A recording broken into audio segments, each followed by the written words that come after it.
वो तो मुझे पता नहीं, बट नहीं, मैं ऐसे मान के चल रहा हूँ, हम, इतना अच्छा उसका फीडबैक। चलो आप ये पकड़ लो ना, 4,000 देगा, पकड़ लो 4,000, 500 रुपये वो ऊपर आएगा, चलो हाँ, पकड़ते हैं तो तेरह पंजे अंदाजन से। 65 हो गए, 6.5 7 बराबर, के आसपास, ठीक है। बराबर, उसमें लगा हुआ है, और जो मैं डेली बेसिस पे स्ट्रेटजी को यूज़ करता हूँ, मैं वहीं थोड़ा सा कंफ्यूज हूँ कि चलो मैं सबको तो बता दिया, अभी खुद पे कैसे इम्प्लीमेंट करना है उसको।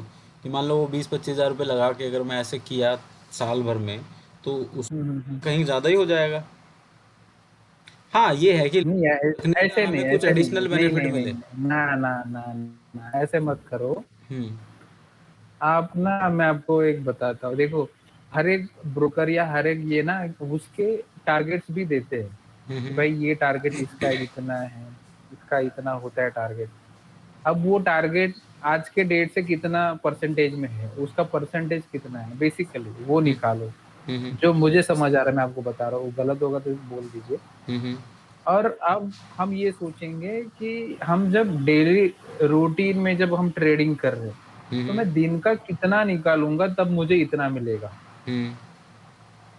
राइट। उसके अंदर आप सब चार्जेस इंक्लूड करोगे, खाली प्रॉफिट नहीं इंक्लूड प्रॉफिट नहीं करोगे, उसके रखोगे, अंदर आप राइट। टैक्स भी इंक्लूड करोगे, आपका ब्रोकरेज भी इंक्लूड करोगे, आपके जो भी एक्सपेंसेस है वो सारे इंक्लूड करोगे।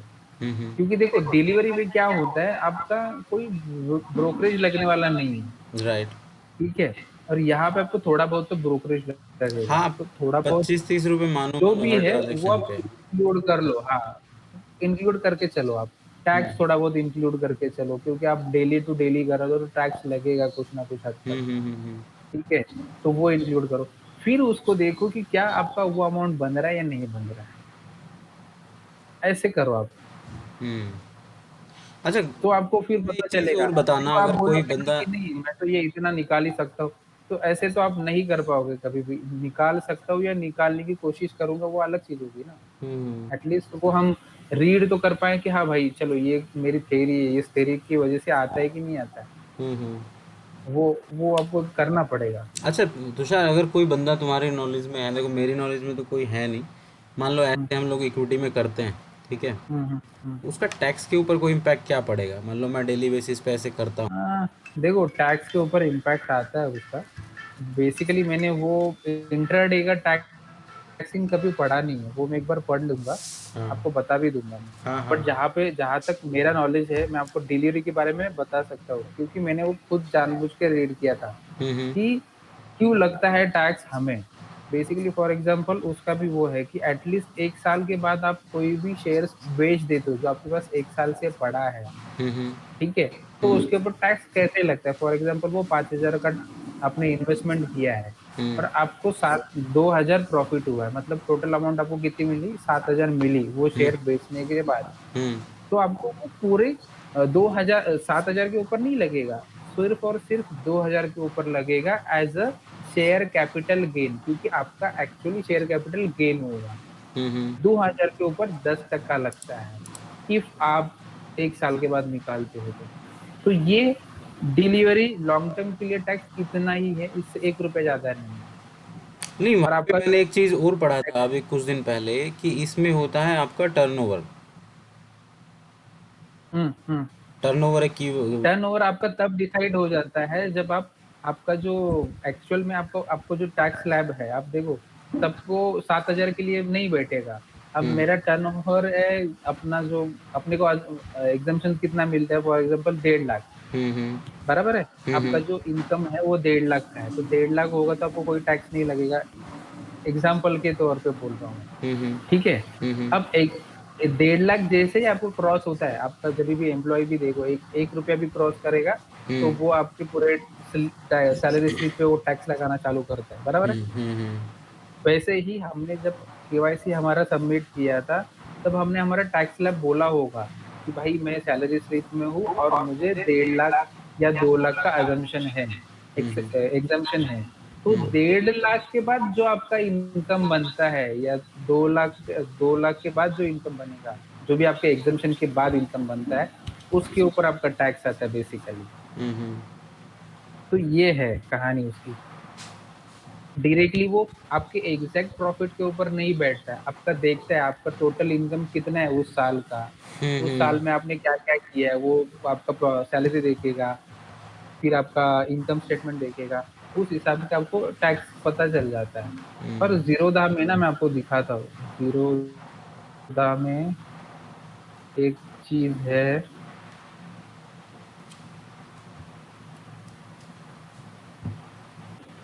एक सेकंड ना, ये इस जीरोधा में ना एक अच्छा चीज बताता है, वो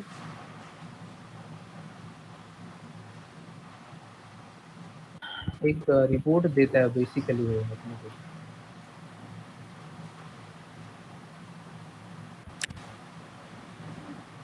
टैक्स का। तो उसमें पता चल जाता है कि हाँ चलो मुझे इतना टैक्स लगने वाला है मेरा, आपको दिखाता हूँ वो। पहली जब जब मैंने इनिशिएट किया था ना, तब मुझे टैक्स लगा था, बट हालांकि मुझे लॉस हुआ था तो टैक्स हुआ नहीं उसके अंदर बेसिकली। ये देखो टैक्स P&L करके आ जाता है, तो यहाँ पे मैं 20-21 लिखता हूँ तो मुझे वो दिखाई देगा कि कितना मेरा टैक्स हुआ, मैंने क्या बेचा क्या है, ये देखो।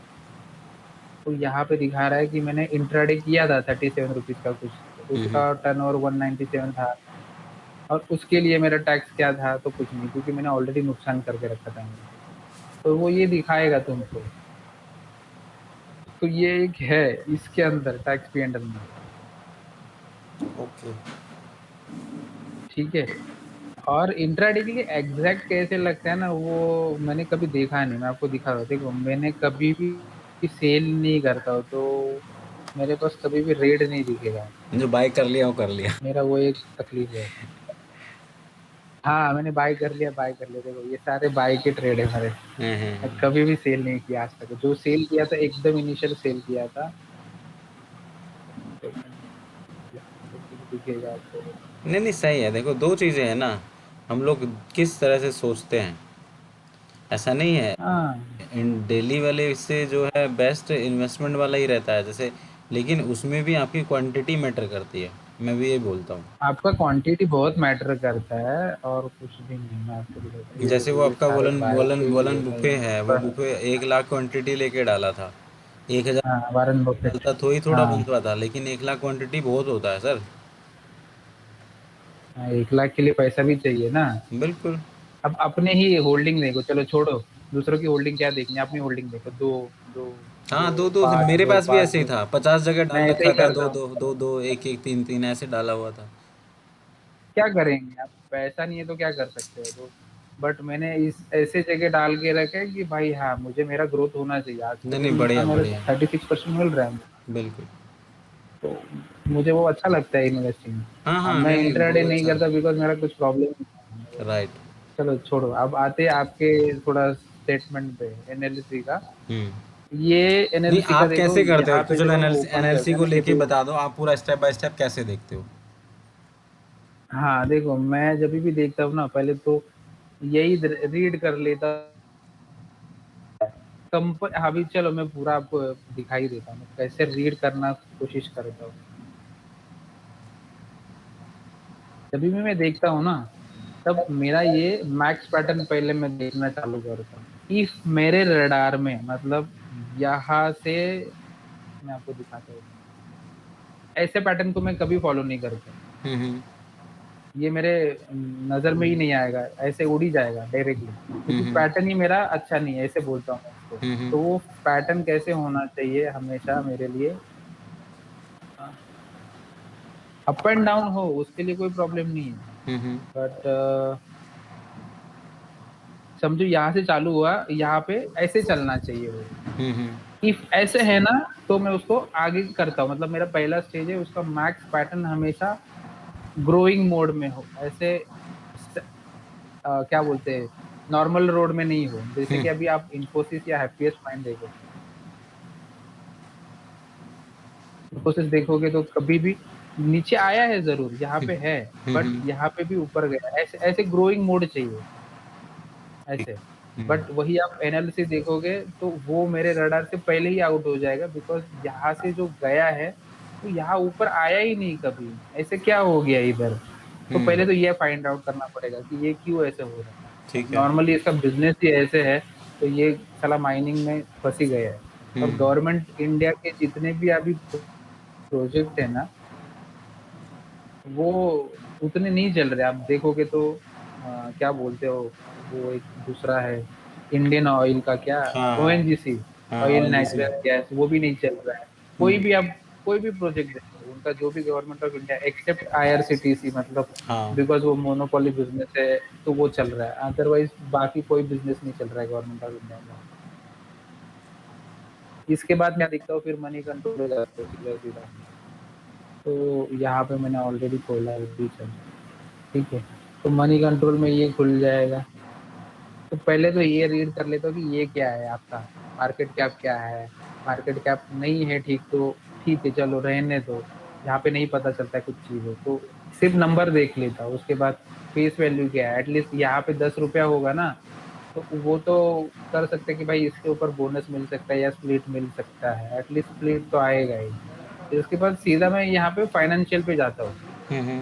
अब फाइनेंशियल पहले क्या ये रीड करने पड़ते थे मुझे, अब हम्म। मैं ये रीड नहीं करता। अब उन्होंने क्या किया, एकदम सिंपल एंड शॉर्ट में दिखाता था। इसका रेवेन्यू जो है, रेवेन्यू ठीक है, रेवेन्यू हमेशा ग्रोइंग कंपनी में ग्रोइंग ही रहता है, 987 10,000, अच्छा है। हम्म। बट इसका नेट प्रॉफिट देखोगे तो 2020 तक ही है, और वो भी डाउन चल रहा है हम्म। 2000 से लेके अब तक। तो इसमें कभी प्रॉफिट ही नहीं हो रहा है। हम्म। जो 2016 के बाद 17 में जो प्रॉफिट हुआ था, यहाँ पे प्रॉफिट नहीं है। अब जहाँ पे प्रॉफिट नहीं है वहां पे क्यों मैं जाऊंगा मैं, हम्म। लॉन्ग टर्म के लिए मैं नहीं जा सकता हूँ, मेरा ये सिंपल शॉट है। हम्म। उसके बाद में ये बैलेंस शीट यहाँ पे एक बार खोल लेता हूँ। हम्म। बैलेंस शीट क्यों खोलना है, कि उसके कुछ लाइबिलिटीज जो है, वो आप देखो तो ये लाइबिलिटीज बढ़ते जा रहे हैं। पहले 6,000 था, उसके बाद 10,000 है। लाइबिलिटीज मतलब क्या, लोन है ना, हाँ। तो लोन तो हर साल बढ़ा रहा है, और मार्च 21 का अभी तक दिया नहीं है उसने कोई भी स्टेटमेंट। तो जहाँ पे आपका प्रॉफिट नहीं है, लोन बढ़ाते जा रहा है, उसका कोई माइनिंग का जो है उसके प्रोजेक्ट नहीं समझ आ रहा है कि क्या चल रहा है, ऐसे बिजनेस में क्यों जाना है। उसके हम्म। बाद जो आपने मुझे पूछा था कि इसका डिविडेंड आपको मुझे कैसे पता चला, तो यहाँ पे उसने डेट दिया है, देखो 28 जून को वो देगा 31 मार्च के रिजल्ट। तब वो डिक्लेरेशन करने के लिए, मतलब फाइनल डिविडेंड कंसिडर कर रहे हो वो डिक्लेरेशन का, हम्म। इफ वो हो सकता है। तो ये यहाँ से पता चल गया मुझे। ठीक है। अब एक्यूरेसी का प्रॉब्लम क्या है, एक्यूरेसी बीएसई में लिस्टिंग ही नहीं है शायद। एक्यूरेसी का, हाँ एक्यूरेसी का बीएसई में लिस्टिंग ही नहीं है, तो एक्यूरेसी आप देख ही नहीं पाओगे। तो ये 4-5 पॉइंट होते हैं, वो मैं देखता हूँ बेसिकली। अच्छा, इसका एनएलसी की साइट पे जाके मैंने पहले देखा तो था, तो इस साल का उसने फाइनेंशियल डाला हुआ था, मार्च अप्रैल का या क्वार्टर एक का डाला था। देखो एक बार इसकी वेबसाइट पे जाके एक बार, ये मेरा देखने में धोखा हो गया है। नहीं, एक रहता एनएससी ना नहीं, तो वो एनएससी नहीं, दिखाई नहीं, भी देता। एनएलसी, एनएलसी की वेबसाइट पे जाओ, एनएलसी की वेबसाइट। एनएलसी की वेबसाइट, वो भी हम्म। शायद खोली थी मैंने अभी।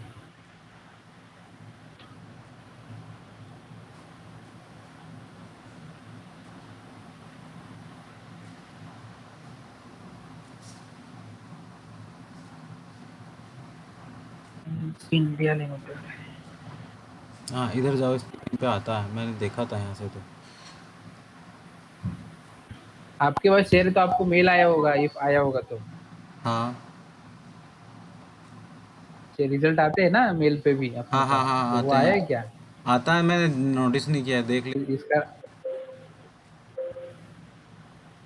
नहीं, रिजल्ट है नहीं इसके। नहीं नहीं, रहना तो चाहिए था यार, फाइनेंशियल का पावर कुछ बैंक। डाला हुआ है इसमें, देखो कहीं पे आता है, यहीं पे ही फाइनेंस, फाइनेंस कुछ आता है ना इसका, कुछ मैंने देखा था इधर कहीं पे।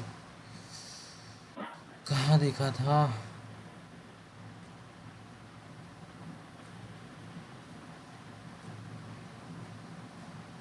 यही वेबसाइट पे देखा था, कहीं और देखा था मैंने। वेबसाइट तो यही था। और मैं एक टिकर टिप भी आजकल देखना चालू किया है, एक हम्म। फ्रेंड ने बोला था कि इसको भी देखता हूँ। इसको क्यों देखता हूँ मैं आपको बताता हूँ। किसी का तो चालू भी हुआ, मैंने कुछ रीड किया था तो, नहीं, ये इंडियन इकोनॉमी में पढ़ रहा था तब का है। मैं बहुत कुछ चला तो मेरे दिमाग में।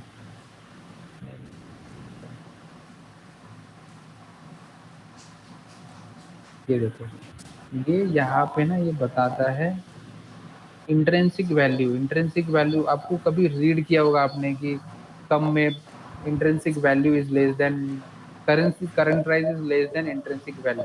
हम्म। ये देखो, इंट्रिंसिक वैल्यू और करंट प्राइस में क्या डिफरेंस है। इंट्रिंसिक वैल्यू पता है ना आपको क्या होता है आईवी जो होता है ना उसका। आपका।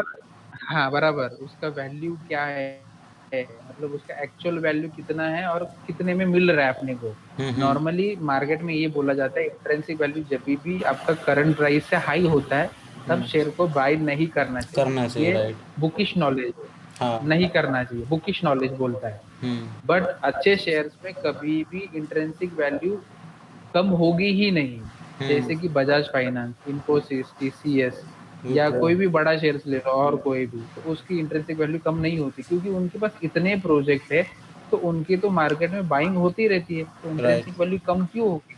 हम्म। तो ये जो टिकर टिप है वो यहाँ पे दिखाता है उसका पॉजिटिव पॉइंट, वो हमें कैलकुलेट करने की जरूरत नहीं है कि current price is less than intrinsic value. मतलब क्या बोल रहा है ये, आप परचेज करने के लिए रेडी है, आप परचेज कर सकते हो। ओके। के बाद यहाँ पे वो दिखाते हैं कि कैप क्या है, मतलब स्मॉल कैप है, लार्ज कैप है, जो ये लोग बोलते रहते हैं ना। आपने कभी सुना होगा कोई किसी के मुंह में कि इन्फोसिस लार्ज कैप कंपनी है, हम्म। ये बड़ी कंपनी है, ये छोटी कंपनी है, ये उससे छोटी। तो ये यहाँ पे दिखाता है, आप कोई दूसरे इसमें देखो कहीं पे नहीं दिखाएगा, ये टिकट टिप में दिखाता है।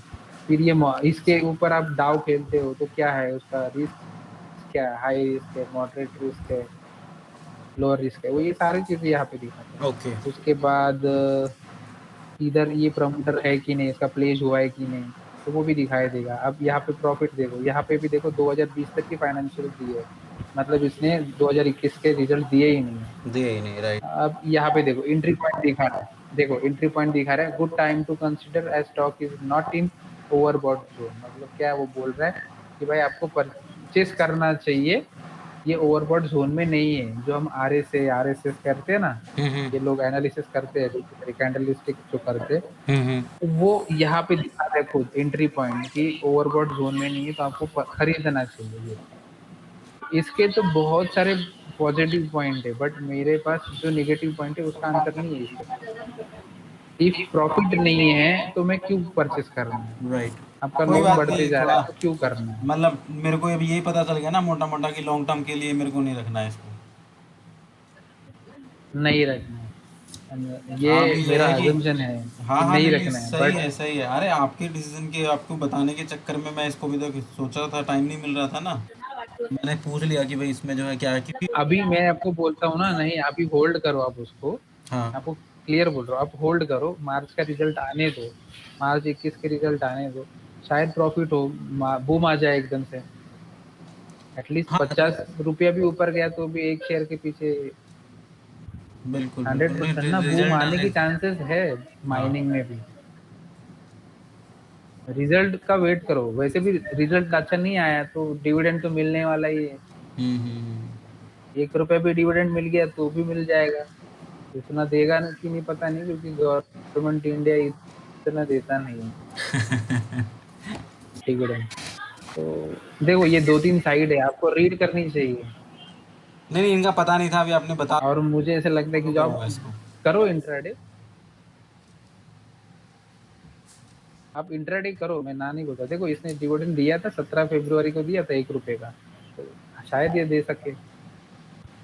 ये अच्छी साइड है, मतलब मैं दो तीन साइड देखता हूँ, मनी कंट्रोल देखता हूँ, ये टिकर टिप देखता हूँ। टिकर टिप मुझे अच्छा लगता है, बट कुछ फाइनेंशियल रिजल्ट के जो वो देते हैं ना कि भाई निगेटिव है तो हमें नहीं करना चाहिए, ऐसे सीधा सीधा लिखना चाहिए, तो हम्म। सीधा सीधा कुछ नहीं लिखते। तो वो गड़बड़ है उनकी, और कुछ नहीं। मतलब वो एक्चुअल में आप निगेटिव पॉइंट बोल रहे हो ना, तो गवर्नमेंट ऑफ इंडिया के या कंपनी के नेगेटिव पॉइंट में चला जाएगा, इसलिए शायद बोलते नहीं होंगे को बाय नहीं करना चाहिए। अब वही आप मनी कंट्रोल में देखो, मैं आपको दिखाता हूँ, तो वो बोलता है कि बाय करो या होल्ड करो, एटलीस्ट परसेंटेज देता है कि आज के दिन में वो। हाँ, आपको और एक चीज बताना चाहता था मैं, कि मैं आपको बोल रहा था ना, ये देखो 71% बोल रहा है कि बाय करना चाहिए, तो एटलीस्ट ये फोरम दिखाता है कि क्या होता है, हम्म। कि क्या चल रहा है मार्केट में आज के दिन में, तो बाइंग चल रही है, हाँ चलो ठीक है बाइंग करो। Government of India banking company है, क्यों नहीं होगा, करेंगे वो कुछ ना कुछ राइट। ऐसे। और जो मैं आपको बोल रहा था ना, ब्रोकर रिसर्च, हम्म। यहाँ पे होता है। आप कोई भी बड़े बड़े जो शेयर्स रहेंगे ना, हम्म। ब्रोकर रिसर्च मतलब क्या है, वो अपने टारगेट देते हैं कि ये शेयर इतने दिन में 600 रुपया होगा, 700 रुपया होगा, 800 रुपया होगा, ओके। तो ये इधर आएगा। हाँ, मेरे को आता तो था मतलब जब वो मैंने आपको, 5 पैसा से वो लिया था ना, प्लान परचेज किया, हाँ तो वो डेली अपना एनालिसिस हाँ, डेली। तो ये वैसे आता है। तो हमें हमें कुछ मतलब करने की जरूरत नहीं है, वो सब साइट्स देती है, बस हमें देखना है, थोड़ा मेहनत करना पड़ेगा और क्या। मैं और एक चीज सीख रहा हूँ, आपको मैं बताता हूँ, दिखाई देता हूँ मेरे को, मेरा ईमेल आईडी क्या है।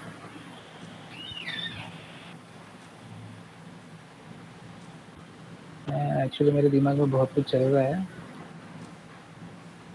अभी नहीं बताना था मुझे, बट चलो ठीक है, मैं बता देता हूँ। देखो मैंने क्या किया है, दिख रहा है कुछ? हाँ, अभी धीरे धीरे आ रहा है। पूरा आने के बाद बताना। हाँ, अभी टिकर टेप वाला स्क्रीन दिख रहा है, अभी एक्सेल आया। डीपी दिख रहा है क्या?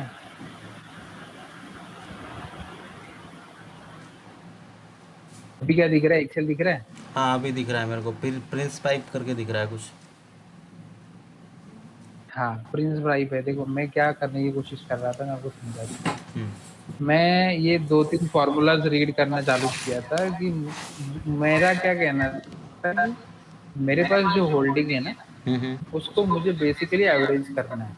हम्म। मैं कोई नया शेयर्स नहीं लेना चाहता। अब मेरा स्टॉक देखोगे तो मेरे पास सब मैंने अच्छा स्टॉक उठाया है, जैसे कि हाँ डिक्सन हुआ, हाँ हाँ बजाज फाइनेंस या बर्जर पेंट हुआ। हाँ हाँ तो उसका करंट प्राइस क्या है और हाँ। उसका मेरा बाइंग प्राइस क्या है, हम्म। ठीक है। तो ऐसे मैंने काम किया है।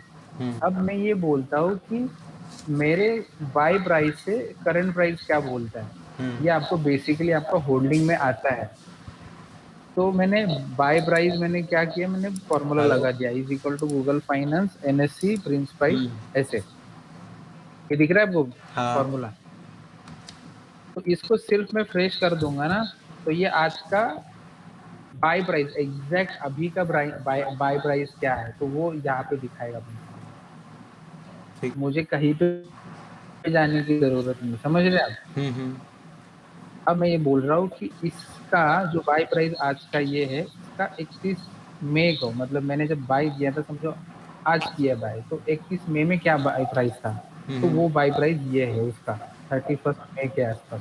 हम्म। अब मैं ये बोल रहा हूँ कि मुझे इनके सामने सबका एवरेज प्राइस 1 महीने के पीछे का डालना है, हम्म। ठीक है। हम्म। अब मैं ये देखना चाहूंगा कि ये जो प्राइस है और ये जो प्राइस है, इनमें कितना परसेंटेज का डिफरेंस है। राइट। इफ वो 10 टका डिफरेंस है, हम्म। इफ वो 10 टका नीचे है या 10 टका ऊपर है, दस हम्म। टका नीचे है, तो मैं उसको एवरेज करना चाहूंगा, हम्म।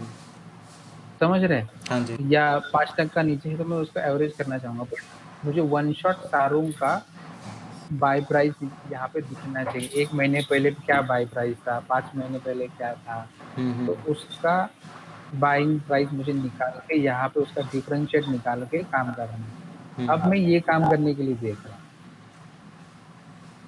हाँ, इससे ये फायदा है कि करंट मान लो प्राइस अगर तो आ बाई जाता है करना होगा फॉर्मूला ना, तो से। बाई के लिए एक टारगेट माइंड में रहेगा कि अगर इस रेंज में आता है तो मैं बाई कर लूंगा। हाँ, और प्रॉब्लम क्या है, चलो मैं इंट्राडे नहीं हुआ बट एटलीस्ट मेरा क्वांटिटी तो बढ़ेगा, हाँ, और बिल्कुल। क्वांटिटी बढ़ेगा तो ऑब्वियसली मेरा अच्छा खासा रेवेन्यू जनरेट हो सकता है। राइट। तो ये दिमाग में चल रहा है मेरे। देखो, शॉर्ट टर्म हो या लॉन्ग टर्म हो, तो इस दोनों में तरीके से अब मैं ही सोच रहा करता हूँ है। कि हाँ कहीं पे भी जाओ आप, अभी आपको मैं आपको दिखाता, देखो मैंने आपको दिखाता कुछ चीज।